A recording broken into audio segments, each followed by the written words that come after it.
नमस्कार दोस्तों, आप सभी का हमारी चैनल हिंदी में स्वागत है। दोस्तों, आज एक कहानी आप सभी के लिए बहुत ही खास और इंस्पिरेशनल होने वाला है, क्योंकि दोस्तों आज मैं आपको गौतम बुद्ध की कहानी के जरिए बताने वाला हूं कि कर्म क्या है और कर्म किसे कहते हैं। दोस्तों, एक बार महात्मा गौतम बुद्ध के शिष्य ने उनसे पूछा कि कृपया हमें यह बताएं कि कर्म क्या है और कर्म किसे कहते हैं।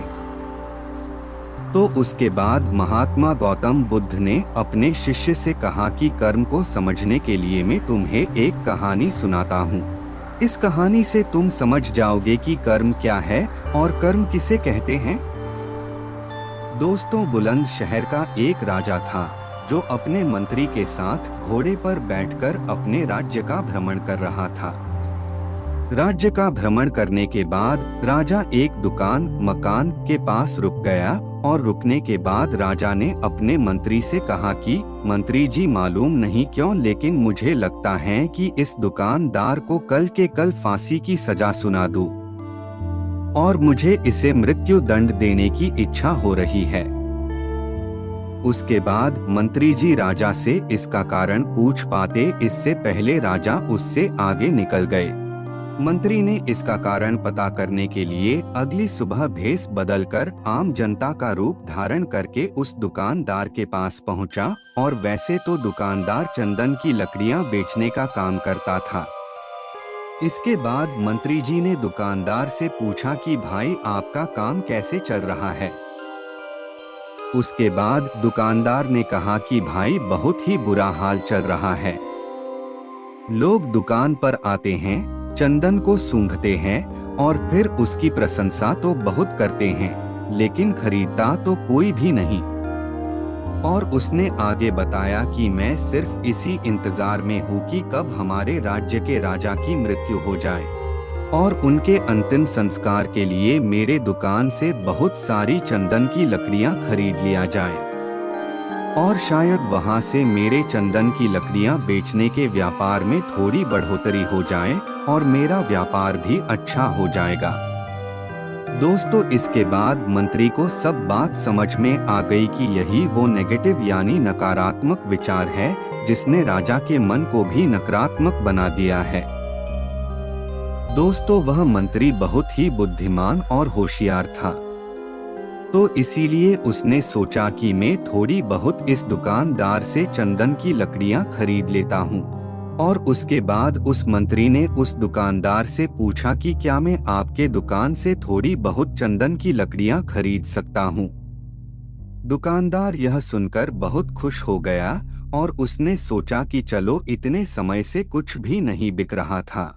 और उसके बाद उस दुकानदार ने कुछ चंदन की लकड़ियों को अच्छी तरह से पैक करके उस मंत्री जी को दे दिया।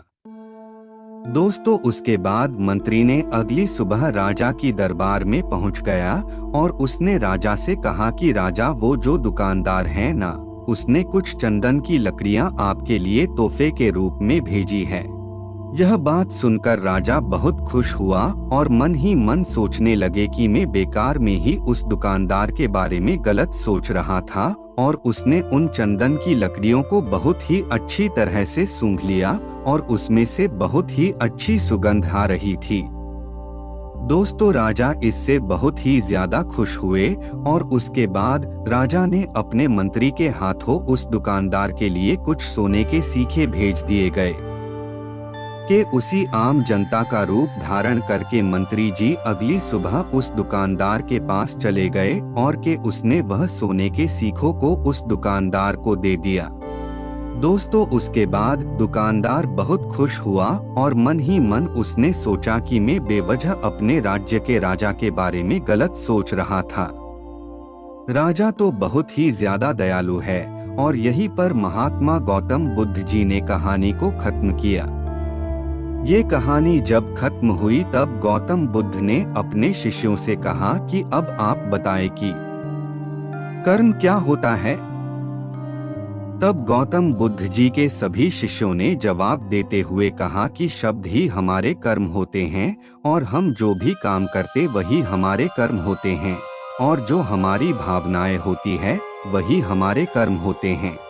महात्मा गौतम बुद्ध जी के सभी शिष्यों के जवाब को सुनने के बाद महात्मा गौतम बुद्ध ने कहा कि आपके विचार ही आपके कर्म हैं।